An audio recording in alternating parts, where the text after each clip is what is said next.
ఆంధ్రప్రదేశ్ రాష్ట్రాన్ని గాడిలో పెట్టాల్సిన అవసరం ఉందని టీడీపీ అధినేత చంద్రబాబు అన్నారు. మంగళగిరి ప్రధాన కార్యాలయంలో కొందరు నేతలు చేరిక అనంతరం ఆయన ప్రసంగించారు. తాను 45 ఏళ్లుగా రాజకీయాల్లో ఉన్నానని, ఇంత దారుణమైన సీఎంని పాలనను ఎప్పుడూ చూడలేదన్నారు చంద్రబాబు. ప్రస్తుతం ఏపీకి 12 లక్షల కోట్లు అప్పులు తీసుకొచ్చారని, అయినా అభివృద్ధి కుంటుపడిందన్నారు. ఎమ్మెల్యేలను బదిలీ చేయడంతో ఎలాంటి లాభం ఉండదన్న చంద్రబాబు అన్ని సర్వేలు వైసీపీకి వ్యతిరేకంగా చెబుతున్న విషయాన్ని గుర్తు చేశారు. నేను అడుగుతున్నా, ఇన్ని సంవత్సరాలుగా 5 ఏళ్లుగా మీ ఎమ్మెల్యేలు తప్పు చేస్తే ప్రజల మద్దతు కోల్పోతా ఉంటే నీ ఇంటెలిజెన్స్ ఏం చేసింది?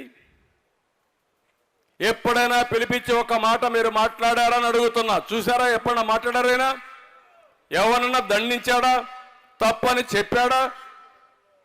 ఈయనకి దొరికింది ఈయన దోచుకున్నాడు, వాళ్ళకు దొరికింది వాళ్ళు దోచుకున్నారు. ఇప్పుడు అంటున్నాడు వీళ్ళకందరికీ సర్వేలు చేశా, వీళ్ళందరూ లాభం లేదని. అసలు సర్వే నువ్వే లాభం లేదంటున్నారు. ఆ విషయం నువ్వు గుర్తుపెట్టుకో.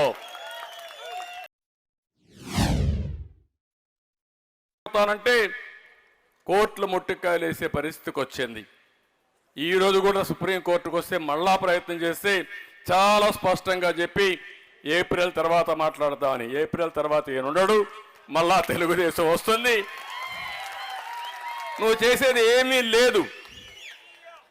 నువ్వు రాజధాని మార్చలేవు, నువ్వు విశాఖపట్నం పోలేవు, కానీ విశాఖపట్నంలో ఉండే ప్రజల్ని మోసం చేయడానికి ప్రయత్నం చేశావు.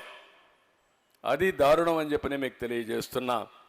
అంటే అసాధ్యమైన పని తెలిసి, ఏ సాధ్యం కాదని కూడా తెలిసి వందల వేల కోట్ల రూపాయలు లాయర్లకు డబ్బులు ఇచ్చి ప్రజాధనాన్ని, ట్యాక్స్ పేయర్స్ మనీని దుర్వినియోగం చేసే పరిస్థితికి వచ్చాడు. అదే బాధ అని చెప్పి నేను మీకు తెలియజేస్తున్నా.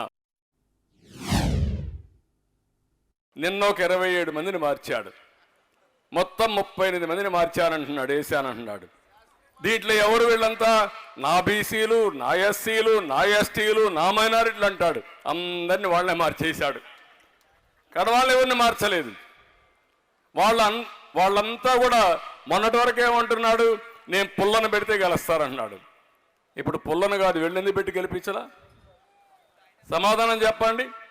అంటే ఇవన్నీ కూడా మనం చూస్తామంటే ఓసారి అనిపిస్తుంది, ఒక అవగాహన లేని వ్యక్తి, రాజకీయాలను పూర్తిగా అపవిత్రం చేసిన వ్యక్తి, రాజకీయాలను అపహాసం చేసే వ్యక్తి, మంచి చెడుకు వ్యత్యాసం తెలియని వ్యక్తి. ఇది మంచి ఇది చెడు ఏమీ తెలియదు, ఆయనకు ఒకటే తెలిసింది, ఏది దొరికినా దాన్ని మొత్తం కాజేయడం. బకాసురుడు మారిగా ఉన్నాడు.